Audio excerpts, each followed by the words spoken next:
Assalamualaikum warahmatullahi wabarakatuh.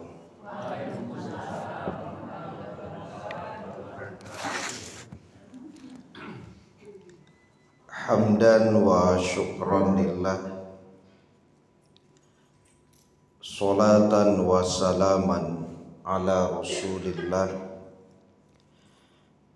Ashhadu an la ilaha illallah wahdahu la syarikalah wa ashhadu anna Muhammadan abduhu wa rasuluh la nabiyya ba'da. Allahumma salli wa sallim ala nabiyyina Muhammad wa ala alihi wa ashabihi ajma'in wa man tabi'ahum bi ihsanin ila yaumiddin. Qala Allah ta'ala fil Qur'anil Karim, a'udzu billahi minasy syaithanir rajim. Bismillahirrahmanirrahim. Wal 'ashr innal insana lafi khusrin illa alladziina amanu wa 'amilus sholihat wa tawassaw bil haqq wa tawassaw bis sabr. Demi masa sesungguhnya manusia dalam kerugian, kecuali orang yang beriman dan beramal soleh dan saling berwasiat dalam kebenaran serta saling berwasiat dalam kesabaran. Surat Al-Asr.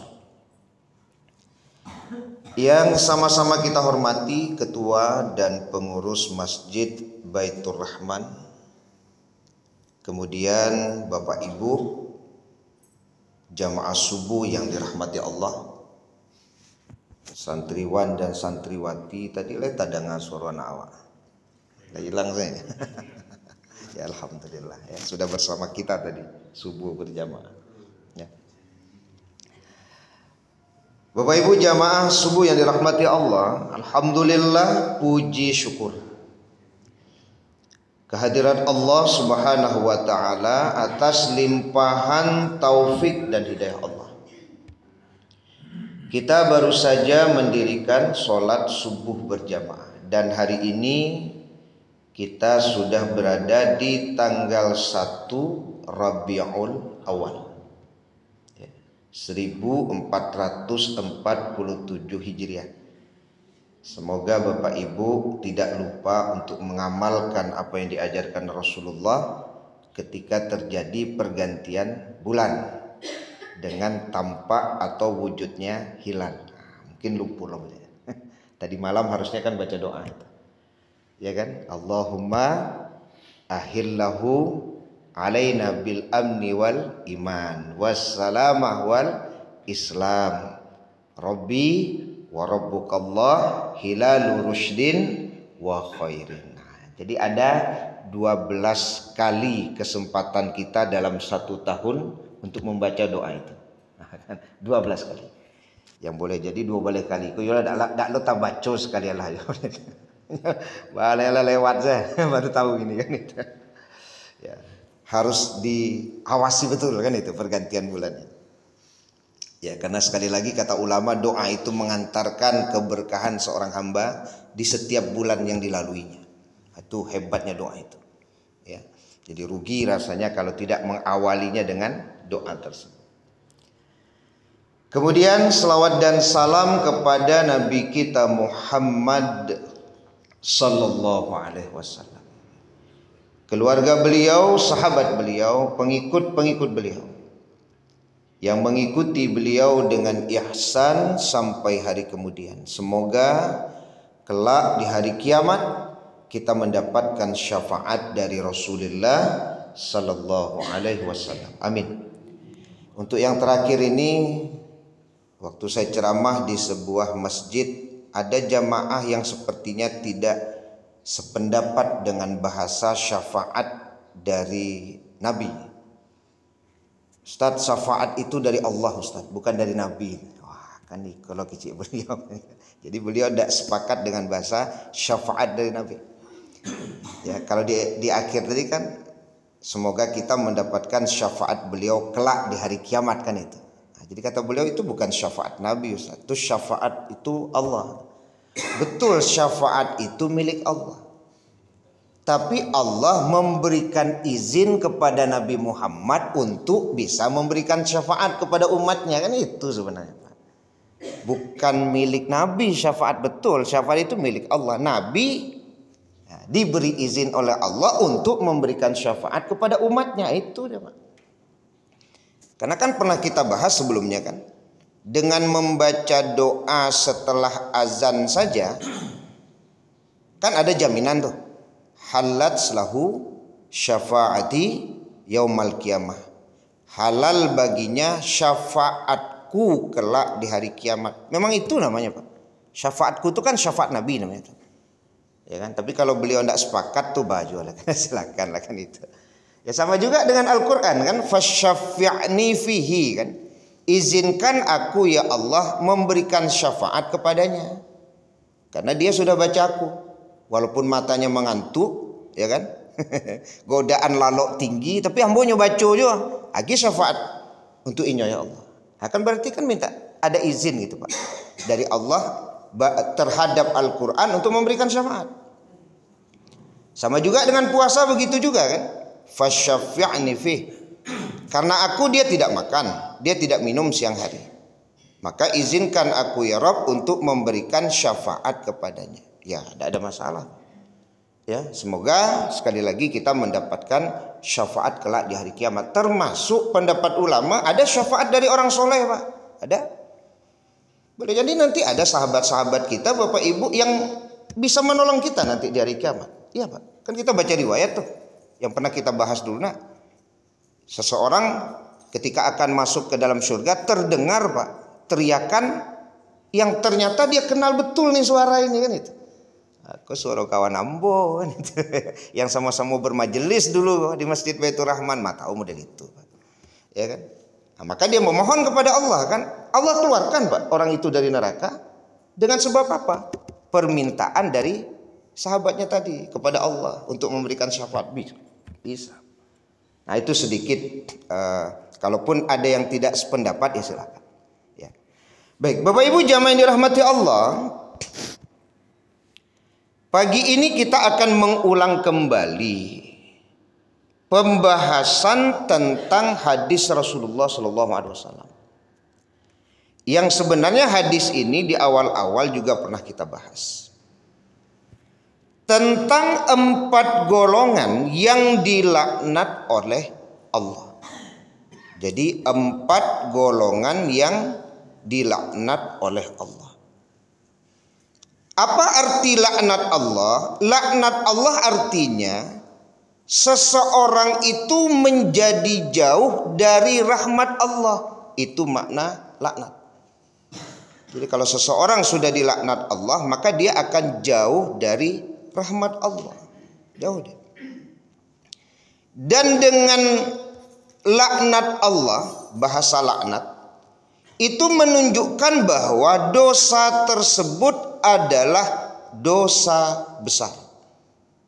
Jadi bahasa laknat itu menunjukkan bahwa dosanya adalah dosa besar. Nah, ini akan kita bahas kembali Bapak Ibu pagi hari ini. 4 golongan yang dilaknat oleh Allah. Yang pertama itu adalah la'anallahu man dzabaha li ghairillah. Allah melaknat orang yang menyembelih untuk selain Allah. Padahal inna sholati wa nusuki wa mahyaya wa mamati lillahi rabbil alamin. Termasuk masalah menyembelih binatang. Kalau kita baca Bapak Ibu di surat Al-Maidah ayat yang ketiga, menyembelih binatang yang dipersembahkan untuk berhala itu memang sudah ada dari zaman jahiliyah. Ya kan? Wa madzubiha 'alan nusuk. Jadi orang-orang Arab jahiliyah itu sudah biasa mempersembahkan binatang-binatang hasil buruan mereka, bahkan Pak yang terbaik untuk berhala-berhala mereka. Ya. Berarti itu kan dosa besar ya. Karena bahasanya adalah beribadah kepada selain Allah atau mempersembahkan sembelihan untuk selain Allah. Di kita Bapak Ibu ada juga, tapi tidak tahu juga hari ini apakah masih ada atau tidak. Dulu ada jembatan yang dibangun di salah satu provinsi, Pak, jembatan besar. Kemudian jembatan itu ambruk jembatan itu. Ada seorang paranormal yang kemudian menyatakan bahwa jembatan itu ambruk karena tidak pakai tumbal. Kece paranormal tuh Pak. Tumbal tahu Bapak Ibu? Tumbal itu ada kerbau yang seharusnya disembelih. Kemudian kepalanya dibenamkan pada waktu pembangunan jembatan supaya jembatan itu kuat. Nah, itu kata paranormal tersebut Pak. Nah, jadi rupo-ruponya Pak yang membangun jembatan itu untuk menyembelih kerbau dan membenamkan kepala kerbaunya saat membangun jembatan, maka pendapat paranormal tersebut wajar jembatan itu runtuh. Nah, coba bayangkan tuh, berang orang teknik sipil sama Pak. Karena ada hitung-hitungan di teknik sipil jembatan itu kuat Pak kalau pakai tumbal atau kepala kerbau. Tidak ada. Tapi ternyata dalam pelaksanaannya memang ada orang-orang yang yakin bahwa kepala kerbau, kepala sapi, kepala kambing itu bisa menguatkan bangunan. Ada yang yakin seperti itu Pak. Sampai hari ini keyakinan itu masih ada. Ya, bahasanya apa? Tumbal. Makanya kalau ada orang sedang membangun jembatan atau membangun gedung Bapak Ibu, kemudian tukangnya itu terjatuh lalu mati Pak. Kece orang. Itu memang minta tumbal. Itu tumbalnya. Lah jale tukang kok tagalinci ya Pak. Nyo ndak lo pakai safety. Kalau tukang awak kok kan hebat-hebat Pak. Kan tinggi-tinggi banana nyo panje Pak, safety kok ndak perlu. Makanya orang-orang asing kalau datang ke Indonesia salut orang-orang awak kok Pak, pekerja-pekerja awak Pak. Nggak ada pakai safety kan Pak. Naik ke lantai-lantai sekian tuh, nggak ada pakai safety. Makanya salut orang-orang asing dengan tenaga kerja Indonesia ini. Nah, ketika kemudian tergelincir jatuh mati, ada yang bilang begitu. Itu memang tumbalnya. Makanya kalau orang bangun-bangun waduk gitu kan, bangun-bangun bangunan yang besar tuh Pak. Dulu pemahamannya Pak, sampai ada orang yang takut anaknya kena culik. Itu ceritanya ya. Kok takut karena culik? Jangan beko anaknya konan dijadikan tumbal Pak. Begitulah saking takutnya orang pada waktu itu terhadap keyakinan yang salah, bahwa kalau ada sesuatu yang dibangun Pak, ada tumbal. Bahkan tumbalnya itu katanya dari manusia. Makanya ada orang tua mengingatkan anak-anaknya, hati-hati, jangan main jauh-jauh keluar, beko kalian diambil di orang sedang membangun gini, jadi tumbal beko. Ya mudah-mudahan jalan tol si cincin kan tidak pakai tumbal. Ya, kalau pakai tumbal tentu bahaya juga itu kan, karena kan itu termasuk dosa besar. Ya, yang disebut dengan syirik itu. Syirik itu. Jadi Bapak Ibu jamaah yang dirahmati Allah Subhanahu wa taala, tapi sekali lagi pemahaman dzabaha li ghairillah ini bukan menyembelih, tidak menyebut nama Allah, tapi menyembelih untuk selain Allah. Makanya kalau dalam mazhab Syafi'i Bapak Ibu, menyembelih tidak baca bismillah itu tidak apa-apa. Karena dalam pandangan mazhab Syafi'i, membaca bismillah saat menyembelih binatang itu hukumnya hanya sunnah Pak. Silakan Bapak Ibu baca nanti dalam mazhab Syafi'i. Kecuali mazhab Maliki, Hanafi, Hambali, tiga mazhab itu, kalau menyembelih binatang tidak membaca bismillah, maka binatangnya tidak boleh dimakan, Pak. Itu dalam pandangan tiga mazhab. Tapi kalau di Indonesia, Bapak Ibu, mayoritas mazhabnya Syafi'i. Di mazhab Syafi'i sekali lagi, kalau yang menyembelih itu orang muslim, Pak, tidak pun dia membaca bismillah, maka sembelihannya halal. Kan ada dalam hadis tuh, dhabihatul muslim halalun. Sembelihan seorang muslim itu halal walaupun dia tidak mengucapkan atau menyebut nama Allah. Tapi kalau tibu diambo, Bapak Ibu, memang tetap saja, Pak, menjadi syarat bagi saya baca nama Allah itu ketika menyembelih. Ya, makanya kalau bali ayam itu memang dicalik komat kamit dan mandabi ayam tuh, Pak. Kalau memang gari munculnya ya alhamdulillah lah kan, walaupun kamu tidak tahu apa yang dibaca itu kan, yang penting lain menggari jo alhamdulillah. Ya kan tidak sulit ya sebenarnya ketika menyembelih itu menyebut nama Allah kan, bismillah, tidak ada yang sulit. Ya. Nah, Bapak Ibu jamaah yang dirahmati Allah Subhanahu wa taala, jadi la'anallah man dzabaha li ghairillah. Allah melaknat orang yang menyembelih tapi tujuan sembelihan itu bukan untuk Allah. Makanya sekali lagi, kalau seandainya ada syarat Bapak Ibu yang diberikan oleh seseorang, Pak, untuk mendapatkan kemaslahatan dengan cara menyembelih, maka berhati-hatilah. Ya, contoh umpamanya kalau rumah supaya hilang hal-hal negatif di rumah itu harus ada yang disembelih, itu berarti sembelihannya, Pak, boleh jadi bukan untuk Allah. Kalau ada penyakit dalam badan, yang penyakit itu hilang dengan sebab ada sembelihan, hati-hati. Jangan-jangan sembelihan itu memang bukan untuk Allah. Ya. Kalau memang ditujukan untuk menghilangkan hal-hal yang negatif tadi, Pak. Karena dulu kadang kalau berubek kampung tuh Bapak Ibu memang nyesaratkan loh, Pak. Bau ayam, Pak. Memang ada yang dibadah tapi ada yang nyuruh bau ayam, Pak. Syaratnya kongku bau talu duo. Tu ayam seiku atau warna hitam. Itu banyak beko tuh, Pak. Ya kan? Itu syaratnya untuk tibo kangku tuh, Pak. Ya. Cuman awak tidak tahu loh kok ayam kun tu talu kun tu gitu, Pak. Kan macam-macam saja sistem pengobatan yang ada hari ini, Bapak Ibu. Ya kan? Yang kita khawatirkan kalau sudah ada penyembelihan dalam prosesi pengobatan, Pak, kita takutnya itu adalah kemauan daripada jin. Kan jin itu yang mensyaratkan, Pak, kepada dukunnya. Ya kan? Kan tidak ada makan siang itu gratis. Kalau minta bantuan kepada jin, kerjasama dengan jin, pasti ada timbal balik, Bu. Tidak adonan gratis. Makanya kalau berobat dengan dukun itu memang macam-macam saja. Ya. Dan di luar nalar gitu. Ada sistem pengobatan pakai telur, ada juga tuh, Pak. Jo talu biko tahu penyakit orang gitu ya. Nah, kalau tadi Bapak sebut bedah ayam, kita juga sering membahasnya kan. Ya, dari mana pula bisa tahu ada penyakit pada tubuh seseorang dengan melihat apa yang ada di dalam ayam itu.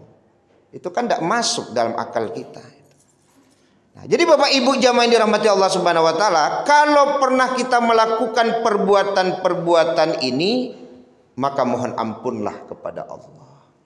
Ya, karena pengorbanan yang dilakukan harusnya untuk Allah, bukan untuk selain Allah. Ya, cuman walaupun sering dibahas, kalau sudah kepepet, Pak, sudah darurat, memang terlanggar juga kadang. Ya, Pak, terlanggar juga. Ya, sakit, kok tidak sehat-sehat dah. Dokter spesialis lah sekian didatangi, Pak. Cek kawan adonan bobek tuh di posisi itu, jadi kok ayo tibonya posisinya. Tiba. Atau sama dengan membangun rumah itu kan. Ya, kalau 7 balai Agustus pakai bendera enggak baru, Pak. Kok enggak 7 balai Agustus? Tagak juga bendera di kudu-kudu rumah. Pakai tabu, pakai kerambi ya kan. Nah, cukui sudah itu kamangat. Enggak, kan akal sebenarnya. Agama itu bagi orang yang berakal gitu. Kalau itu ditujukan untuk memperkuat bangunan rumah, ya berarti kan ada keyakinan yang salah di dalamnya. Kalau rumah itu kuat dengan sebab hal-hal tersebut, yang boleh jadi sampai hari ini masih ada yang mengamalkannya. Ya, bendera merah putih. Ya, baik, Bapak Ibu jamaah dirahmati Allah, itu poin yang pertama. Ya, yang kedua yang dilaknat Allah itu adalah wala'anallah man la'ana walidayh. Yang dilaknat Allah itu adalah orang yang melaknat orang tuanya. Berarti anak, Pak. Ya kan disebut orang yang melaknat orang tuanya. Siapa yang melaknat orang tuanya? Ya anaknya lah. Karena orang tua itu sebutan bagi anak, Pak, orang tuanya. Apa arti melaknat itu, Bapak Ibu? Melaknat itu kan merendahkan, menjatuhkan, mencaci maki, menghina. Itu melaknat, Pak. Itu melaknat. Walaupun boleh jadi secara ucapan dan perbuatan tidak menyakiti orang tuanya. Contoh, dia mau wisuda, Pak, tapi nyo malu gayanya ketibo, Pak, sebab gayanya cacat. Lalu dia bilang, ya ayah ndak usah payu wisuda, ayo payah beko ayah payu wisuda tuh mau orang rami. Ya kan? Ayahnya bisa saja menerima, Pak, dengan bahasa anaknya tadi, rami urang wisuda, maka dia tidak pergi. Tapi anak sebenarnya sudah melaknat orang tuanya itu, Pak, dengan merendahkannya. Sebab kalau tabaco digaitnya, Bu, dak namuhnya diajak wisuda gara-gara dia cacat lah, buruk lah, jelek lah, maka tentu marah dia sama anaknya, Pak. Tapi anaknya bahasanya sopan, Pak. Ayah dak usah, Pak, ya kan? Rami orang ya, di rumah salah ya. Padahal dalam hati anak, Pak, kalau ayah pai malu ambo. Nah, itu yang melaknat. Ya. Padahal sebenarnya kan kita belajar dari orang yang sangat bangga dengan orang tuanya, Pak. Ya, saya pernah dulu contohkan ada wisudawati kalau saya tidak salah di Unan tuh, Pak, yang pergi wisuda itu dengan ayahnya yang memang pekerjaan harian tuh bawa becak, Pak. Bangga dia. Emang salah, Pak. Ya. Saya kemarin juga di IG bertemu dengan seorang wisudawan, Pak, yang menolak bersalaman dengan rektor karena bapaknya tidak diperbolehkan masuk di acara itu, Pak. Saya tidak tahu apakah penyebabnya pakaian dan lain sebagainya. Tapi begitu marah dia, Pak. Saya lihat di IG itu, Pak. Sampai tidak mau salaman dia, Pak, dengan rektor itu. Kamu salaman? Apa alasannya? Gaya ambo di luar aja. Oh, tidak boleh gaya ambo masuk. Wah, begitu. Itu kan luar biasa itu. Ya, hebat itu, Pak. Ya, saya sebenarnya Bapak Ibu, ya kalau berbicara tentang orang tua ini banyak sekali kisah-kisah ya yang berbicara, ya berkaitan dengan orang tua. Bahkan ada seorang anak yang bilang, mama jangan keluar kamar ya Maya. Teman-teman nanti datang, mama di dalam aja lah. Padahal tahu Pak, dia menyuruh mamanya tidak keluar kamar karena malu sama temannya, Pak. Kalau mamanya nanti keluar. Itu namanya melaknat namanya itu, Pak.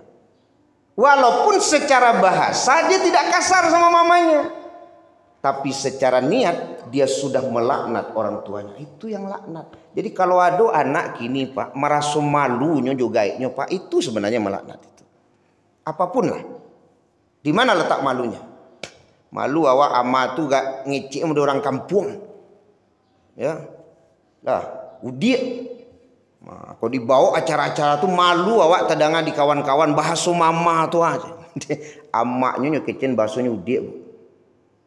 Namanya seorang kampung, bahasa kampung, Pak. Kawan-kawannya sadonya lah bahasa lugua, Pak, bahasa Indonesia. Tidak ada masalah, Pak. Apalagi orang Minang kok kalau bahasa Indonesia kan tahu salah Pak, ya kan? Jaleh bahasa Minang tuh. Apakah dengan sebab itu malu seorang anak menghadirkan ibunya di tengah-tengah pertemuan? Ini yang disebut dengan melaknat itu, Pak. Saya mohon maaf kemarin, entah itu gurauan yang di IG itu, Pak. Ada seorang anak TK, tidak tahu apakah itu dubbing, malu dia. Papanya tidak usah menjemput dia ke sekolah. Papanya hitam. Nggak, itu di IG Pak baca. Ambo baca di IG Pak. Ada video, tapi saya tidak tahu itu apakah dubbing atau asli Pak. Nyokecean, mama, besok nggak usah Bapak itu jemput lagi, nggak usah Bapak, malu aja. Nak ketek. Alasannya cik itu saya, Bapak malu, Papa hitam. Ini Papa aku harus putih ya Pak, jangan hitam. Nah kan coba bayangkan tuh Pak. Nah, itu termasuk melaknat Pak, merendahkan, menjatuhkan. Makna laknat tuh di situ dia, ya kan? Jadi tanpa disadari ada orang-orang yang masuk dalam kategori melaknat orang tuanya Pak. Ya, bahkan dalam hati perbuatan itu bisa disebut melaknat. Mohon maaf. Ya, saya bertemu dengan seorang anak Ustadz, 6 tahun ibu ambo jambo. 6 tahun ibu ambo jambo. Istri ambo tahu bana. Kalaulah berang gae Ustadz, alhamdulillah selama 6 tahun Ustadz, tidak pernah ambo menjawe kecik gae itu. 6 tahun sampai beliau meninggal Ustadz. Tapi yo lain loh Ustadz, menahan kok aja kan. Tapi gae ya harus ditahan Pak.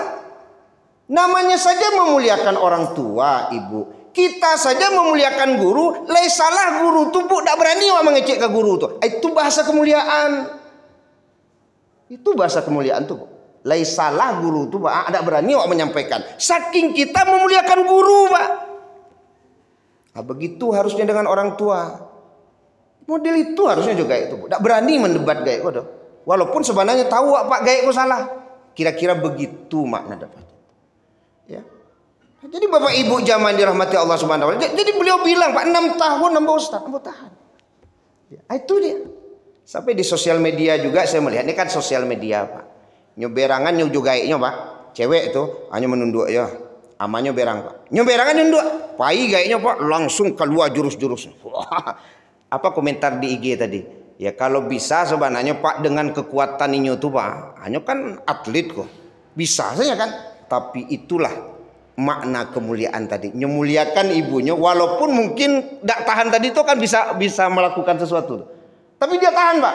Cuman lapai ibunya Pak keluar dongkak, keluar lajang, tapi tidak ke ibunya dong. Tetapi tertangkap oleh kamera. Cuman menurut ambo itu tidak elok, kan? Tapi bahasa menahan itu. Supaya kita tidak disebut melaknat orang tua Pak. Merasa rendah dengan kehadiran orang tua, merendahkan orang tua. Jadi melaknat ini itu dia Pak. Ya. Saya mendengar ceramahnya Ustadz Firanda Andirja Pak. Ketika beliau di pesawat bertemu katanya dengan orang Padang. Orang Padang loh bahasa Ustaz Firanda Dirja. Orang Padang. Jadi kata beliau, saya ketemu orang Padang. Kalau Bapak Ibu ada dengar ceramah Ustaz Firanda Dirja. Lalu saya tanya dan jawabannya, saya ke Padang itu Ustadz menjenguk orang tua saya yang sudah pikun. Menjenguk orang tua yang sudah pikun. Saking pikunnya Ustadz, saya ke Padang itu hanya untuk main ciluk bah. Itu saya Pak juga gaek. Karena gaek kok tidak connect lah Pak. Main ciluk bah Bu. Nah, untuk itu saya. Itu baliknya ke Jakarta lah Pak. Itu yang apresiasi Ustadz Firanda Andirja. Dari Jakarta jauh-jauh ke Padang hanya untuk bermain ciluk bah. Yang penting orang tuanya Pak bahagia. Padahal tidak tahu lah itu Pak. Karena pikun. Tapi pendapat beliau begini, mudah-mudahan Bapak Ibu kita jangan sampai seperti itulah. Jangan sampai ibu beko main ciluk balo jangan. Ya, makanya berdoalah agar di usia tua kita Bapak Ibu kita kuat, kita sehat, bisa baca Quran, bisa ke masjid. Nah itu. Tapi kok model itu tuh tidak lo bisa diawak doh Pak. Karena itu boleh jadi ujian bagi anak-anak itu Pak. Boleh jadi itu ujian. Ya. Makanya dalam kajian bulan kemarin ketika kita membahas orang tua, surat Al-Isra ayat 23 itu spesial untuk orang tua yang berada di dalam pemeliharaan anaknya. Kan itu Pak. Ya, kalau orang tua berada dalam pemeliharaanmu, jangan engkau berkata Tapi kalau orang gaib tidak di dalam pemeliharaan awak, tidak masuk di situ tuh, tidak tasabui awak Bapak Ibu. Sama umpamanya kan kalau orang mendaki gunung, pakailah sepatu ini, hati-hati dengan jalan yang licin mendaki. Itu untuk orang yang mendaki gunung, Pak. Yang tidak mendaki gunung tidak perlu. Artinya untuk yang mendaki gunung tidak termaktub gitu ya. Artinya boleh jadi Bapak Ibu, orang tua yang di dalam pemeliharaan menunjukkan keutamaan seorang anak. Yang dalam satu sisi Bapak Ibu 24 jam dalam sehari orang tuanya itu bersama dia. Maka Allah ingin memberi rambu-rambu dengan Rahman dan Rahimnya, Pak, supaya dia selamat ketika orang tuanya berada dalam pemeliharaannya. Ya kalau anak yang orang tua udah di dalam pemeliharaannya maraso salamai, Pak, hantar. Maraso salamai dan salamai beda mah, Bu. Ya, beda lah. Ya, itu wujud sayangnya Allah tuh, Pak. Karena seorang anak yang berbakti kepada orang tuanya itu bukan hanya masalah syukur, Bu, tapi masalah taat. Boleh jadi dia ada lebih banyak menyakiti hati ibu ya dengan bahasa-bahasa daripada kita, Pak. Yang boleh jadi kita tidak melakukan itu karena memang orang tua itu tidak dalam pemeliharaan kita. Tapi di mana letak kelebihan saudara kita yang orang tuanya bersama dia? Kelebihannya adalah taat terhadap perintah Allahnya, Pak. Karena salah satu taat terhadap perintah Allah itu apa? Ya berbakti pada orang tua. Orang tua dalam pemeliharaan dia. Ya. Nah, jadi saya memang kadang berpikir sekali lagi Bapak Ibu, apa yang kita bahas bulan yang lalu itu, pengaruh matriarkat ini memang besar terhadap hubungan anak dengan orang tua. Pengaruh matriarkat. Ya. Sampai-sampai ada anak laki-laki berpikir, Pak, yang mengurus gaib kok memang anak padusi, masa anak laki-laki mau urus gaib? Itu kan pengaruh matriarkat itu. Orang Minang kan matriarkat, Pak. Dan memang tampak dari dulu yang mengurus gaib kok memang anak padusi, Bu. Tidak ada anak laki-laki. Makanya wajar sampai hari ini, Pak, boleh jadi ada anak laki-laki yang berpikir yang mengurus gaib itu anak padusi, tidak anak laki-laki. Itu pengaruh matriarkat itu. Padahal sekali lagi yang punya kewajiban mengurus orang tua lebih besar itu adalah anak laki-laki, bukan anak padusi. Ibu urus saja suami ibu. Perempuan itu punya kewajiban mengurus suami, Pak. Ya, suami punya kewajiban mengurus orang tuanya, kan begitu. Ya, cuman kan balik. Kalau memang ibu lebih lama ya di rumah anak padusi itu kabaajuwo. Itu juga pengaruh matriarkat. Harusnya orang tua tuh Bapak Ibu lebih nyaman di rumah anak laki-lakinya. Karena anak laki-laki itu milik ibu. Anak padusi ibu udah milik ibu lah. Anak padusi ibu tuh milik lakinya tuh mah. Ya, tapi pengaruh matriarkat orang tua lebih senang di rumah anak perempuannya, Pak. Padahal sekali lagi berdasarkan syariat harusnya orang tua itu lebih nyaman di rumah anak laki-lakinya karena anak laki-laki milik dia. Kira-kira begitu. Nah, cuman merubahnya, Pak. Nyolah model itu dari sesok Ustaz. Merubahnya lah, ya kan? Nah, jadi Bapak Ibu jamaah dirahmati Allah Subhanahu wa taala, Allah melaknat orang yang melaknat orang tuanya. Maka bahasa tadi itu sama dengan yang disampaikan Imam Syafi'i itu, Pak. Engkau tidak boleh mendebat orang tuamu walaupun hanya masalah sandal dan engkau berada di pendapat yang benar.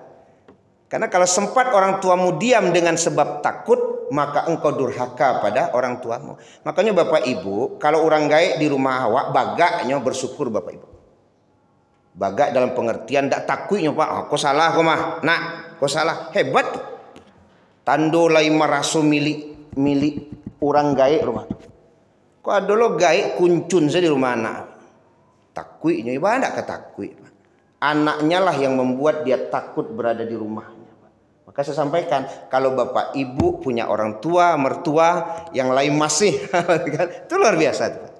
Berarti ibu tidak membuat orang tua atau mertua itu takut ketika dia berada di rumah kita. Sebab banyak loh yang takut kalau di rumah anak, apalagi di rumah anak laki-laki. ya kan balik le matriarkat tadi, hanya menumpang aja. Yang bilang menumpang di rumah anak laki-laki itu kan siapa? Yang tidak menumpang di rumah padusi, Pak. Kan tak balik. Di rumah anak laki-laki itu tidak menumpang. Karena anak laki-laki sekali lagi milik ibu dan milik bapak. Maka ketika di rumah anak laki-laki indak menumpang. Tapi kalau di matriarkat menumpang. Akan itu yang saya sampaikan ke bapak ibu ya. Sampai-sampai sekali lagi mengulang saja. Kalau makan sama anak laki-laki tidak tanggung basuh ibu. Ya, tidak tanggung basuh, tidak usah lah. Mama kanyang. Ini jus mah, tidak usah lah. Air putih aja. Ini pai makan juga anak laki-laki. Coba pai makan juga anak padusi. Nyokandan udah. Sup soto ala itu. Harusnya ibu kalau juga anak laki-laki makan akan ndak sudah. Cuman ibu kan itu tadi dek matriarkat nyocalik-calik juga menantu. Baik, Bapak Ibu jamaah dirahmati Allah Subhanahu wa taala. Jadi Allah melaknat orang yang melaknat orang tua. Ya, dengan berbagai cara tadi Bapak Ibu, walaupun hanya sebatas dengan hati, Pak. Ibu tidak ada diungkapkan dengan kata-kata maupun perbuatan. Tidak lo menampak Pak. Tapi merasa merendahkan orang tua itulah yang dimaksud dengan melaknat. Saya sebenarnya apresiasi saja Pak. Kagum saja lah gitu ya. Sama seorang Cristiano Ronaldo ya. Tapi dia bukan seorang muslim. Tapi sama ibunya luar biasa. Kalau di pemahaman beliau ini kan menikah ini ada pula nanti gitu. Yang penting lah punya anak menikah kan kudian gitu kan. Karena itu kan sama yang sekarang kan belum ya. Secara resmi belum itu ya. Kalau kita baca berita. Itu kan ada yang pertama dekat itu dengan Cristiano Ronaldo. Dekat ya. Ya public figure juga. Ketika ditanya kenapa kau tidak lanjutkan dengan yang pertama itu? Satu saja jawabannya. Dia tidak bisa baik dengan ibu saya. Nah, coba itu saya. Ya, dia tidak bisa baik dengan ibu saya. Sementara yang sekarang perhatian terhadap ibu saya luar biasa. Itu nan luar biasa Pak. Ya balok dipakai model iko orang rumah. Kayak ibu ambo apa pandainya. Kira-kira begitu. Tapi ini bagi suami yang memang punya keberanian Pak. Tapi kalau suami-suami panakui ke bini tidak bisa. Ya, sabar salah Pak. Ya, bala cari awak yo panakui ke bini. Awak sama dari itu. Baik, yang ketiga. Kita percepat. Yang ketiga itu adalah wala'anallah man awa muhdisan. Allah melaknat orang yang melindungi penjahat, Pak, menyembunyikan kebenaran, itu dilaknat. Makanya Nabi mengajarkan kepada kita Bapak Ibu, lau anna Fatimah binti Muhammad syarakat. Kalau seandainya Fatimah anak Muhammad mencuri, nah, kalau tiba di orang kini tidak model itu loh Pak. Itu tidak mungkin lah, ya kan? Anak ambo mah, tolong tuh hilangkan bukti-buktinya. Kan gitu. Tolong tuh tutup kasusnya. Karena anak Pak, masa anak ini anak saya ini, ya kan? Tapi seorang Nabi sudah mengajarkan kepada kita Pak, Nabi Muhammad SAW. Kalau seandainya Fatimah binti Muhammad mencuri, aku yang akan memotong tangannya. Coba kan, di mana letak menyembunyikan? Ya, pelaku kejahatan. Nah, anak sendiri saja berbuat jahat, aku yang akan potong tangannya. Coba bayangkan hari ini Bapak Ibu, kalau ada orang yang menyembunyikan kejahatan orang, menghilangkan barang bukti lah namanya Pak. Tidak mengangkat kasus dengan sebab dia pendukung saya dan lain sebagainya. Dosa besar Pak. Laknat. Tak main-main melaknat Pak. Laknat kok tidak main-main Pak. Berapa banyak orang yang dilindungi dengan jabatan yang ada di pundaknya Pak. Dia punya jabatan tuh, berapa banyak orang yang dilindunginya Pak. Yang seharusnya sudah diadili, yang seharusnya sudah dihukum Pak, ya kan?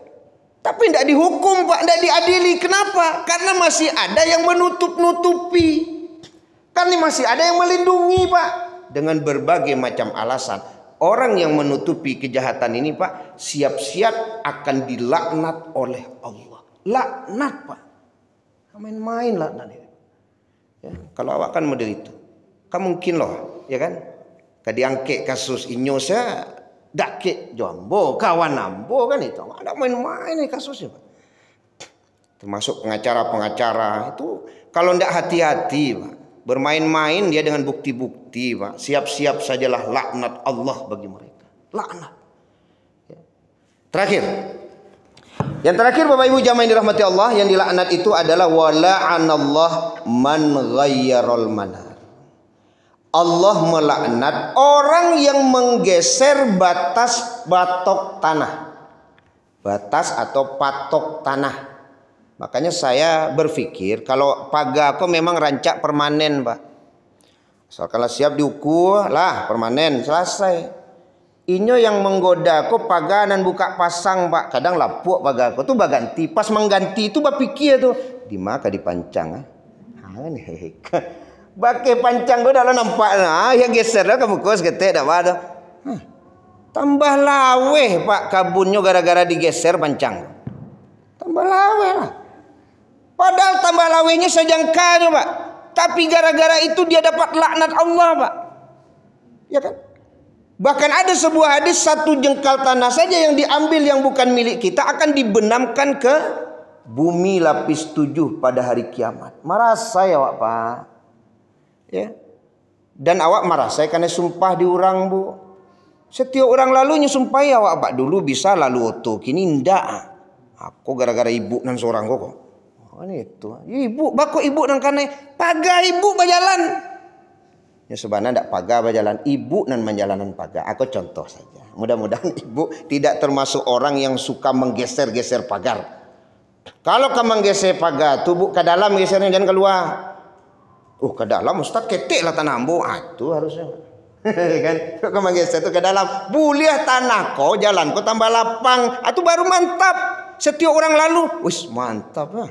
Bisa berselisih sepeda motor kini jalan tuh. Itu harusnya. Kendak. Tambah sampik jalan. Gara-gara menggeser batok. Nah, dan ini juga dipahami Bapak Ibu. Menggeser batok itu ya sama dengan mempersempit jalan juga bisa maknanya seperti itu Pak. Ya maka berhati-hatilah kalau memang kamalatan pot bungo.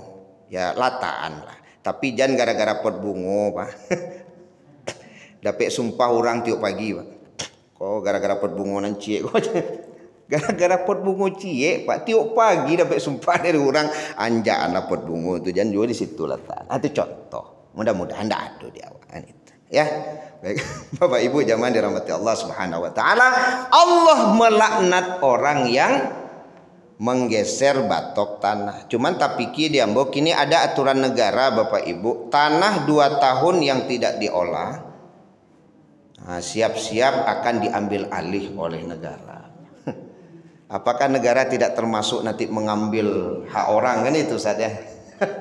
Tapi kalau yang saya baca, dak model itu negara mambil Pak. Ada peringatan dulu. Sebab boleh jadi ada orang Pak gilo ke membali tanah saya. Dak terolah tanah kok. Padahal banyak rakyat yang masih membutuhkan tanah itu kan itu yang saya baca. Tujuannya apa? Kalau ada tanah-tanah yang tidak terolah itu diambil negara untuk diperuntukkan kembali bagi rakyat yang tidak ada usaha Pak. Silakan menanam di sini, berkebun di sini. Mungkin itu arahnya Pak. Cuman awak kan alun tahu lo bak tindak lanjut dari peraturan tersebut ya. Kini main 2 tahun saja Pak. Ya, pokoknya asalkan 2 tahun tidak dimanfaatkan siap-siap disita oleh negara. Jadi rekening-rekening banggai ya. tidak berfungsi tidak ada transaksi ya, maka siap diambil negara. Wallahu a'lam. Baik Bapak Ibu jamaah dirahmati Allah. Mungkin itu ya pengulangan kajian kita 4 golongan yang dilaknat oleh Allah. Kalau ada diskusi dan tanya jawab silakan. Kalau enggak saya tutup. Kalau ada? Tidak ada? Pas, mudah-mudahan bermanfaat kajian kita pagi hari ini. Kita tutup dengan doa kafaratul majlis. Subhanakallahumma bihamdika asyhadu an la ilaha illa anta astaghfiruka wa atubu ilaik. Wassalamualaikum warahmatullahi wabarakatuh.